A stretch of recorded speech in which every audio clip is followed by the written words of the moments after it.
sleek, mean and royal, the Cutlass Blue adds missiles, a more aggressive engine, Durasteel holding cells, and the cargo bay to the standard model.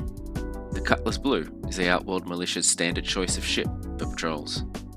The Drake AS-1 Cutlass Blue is the go-to patrol ship for militia and law enforcement, featuring an onboard quantum dampener, a versatile weapons package, and a bank of prisoner containment systems. The Cutlass Blue is built to protect citizens and suppress dangerous outlaws. G'day guys, and welcome back to another Star Citizen video, this time featuring what I think is a bit of an underrated ship, the Drake Cutlass Blue. Today I'm going to go over why I think this is the case, and what the uses of this ship are now and into the future. The Drake Cutlass Blue has several features that make it different from other ships. As I mentioned, it's primarily designed as a patrol ship for the Outworld Militia, so the cargo space is limited. It only has 12 SCU of cargo space, as well as internal stowage. There's this little area in the back of the ship that can fit a small vehicle, such as a mule or PTV. Opening these doors, you can see one of the features I think will make this a brilliant ship in the future. These pods are the Durasteel holding cells, which enables the ship to safely restrain and transport up to 12 detainees at a time. It comes with the standard crew area for a Cutlass series, which for a Drake ship is quite spacious. It includes a pair of beds, a small kitchenette, 2 storage lockers, and 4 gun racks.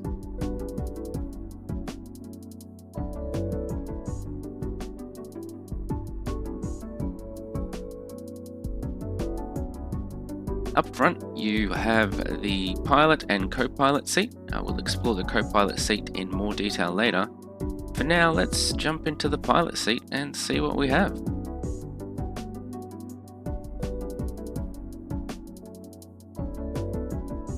You know, I've always liked the way Drake have all the MFDs you could ever need right in front of you. At some ships, you're lucky to have 2 MFDs, and those are not in a great position. Yeah, I'm looking at you, freelancer.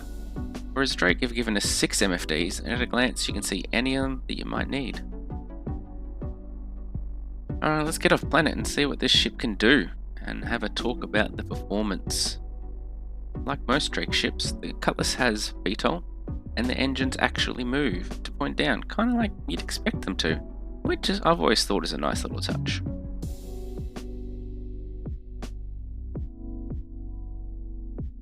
Alright, here we are in space above Crusader, and it's time to have a good look at what this ship can do. So, stock loadout. Just to note, this ship is rented, so I'm unable to modify it. The pilot has access to 2 size 2 distortion repeaters and 2 size 2 ballistics repeaters. These are all gimbaled, so they could go up to size 3, however I think keeping the gimbal mounts is preferable. This ship is no dogfighter. You have the custom hull-mounted emergency vehicle lighting, which flashes red and blue during pursuits and emergency situations, and it's kinda cool to be honest.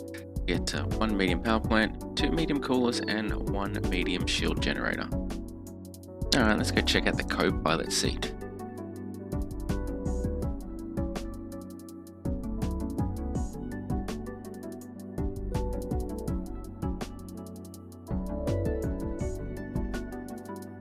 From here, you have access to the ship's array of missiles, and it carries quite a few of those. You have 6 size 2 missile racks, with 4 missiles per rack that gives you a total of 24 missiles.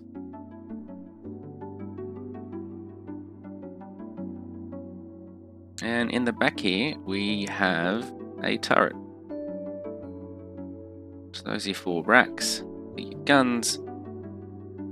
Here's the turret. So this turret comes standard with 2 size 3 laser repeaters, which in this case are the Panthers. Your field of view is somewhat limited here. You've got a good 360 and vertical. However, you're unable to see below the ship as you'd expect. So it does have a bit of a blind spot there. Anything that gets underneath you, it's going to have free reign.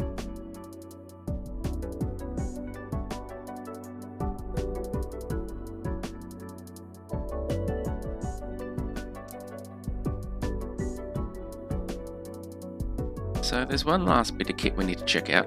That's the quantum dampener, which is a fully integrated dampener that can instantly prevent ships nearby from activating or spooling their quantum drive. This has a range of about 10 kilometers, and anything caught in that bubble will be unable to QT.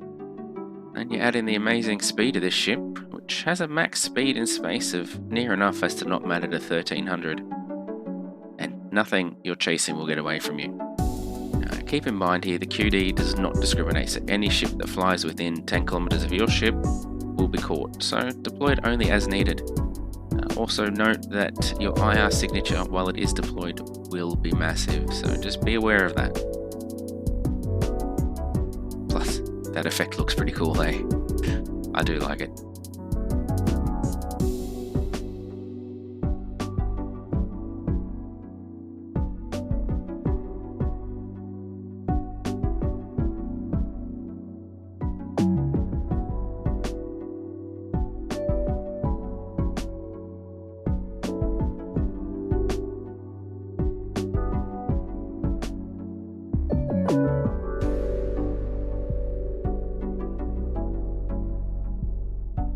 So, that's it for the ship tour and overview. Now, I mentioned that I think this ship is underrated, and this is for several reasons. It's well armed. If you could replace the ballistics and the distortion with laser repeaters, you have some decent firepower. It's got 24 missiles, that's not insignificant. Let's not forget, for its size, it's a very fast ship. There isn't much in its class that can outrun it. You can fit small vehicles in the back, and eventually when it's implemented, transport up to 12 detainees. Which brings me to where I think this ship fits perfectly. What you're looking at least in my opinion, is an homage to one of the most famous ships in Star Wars.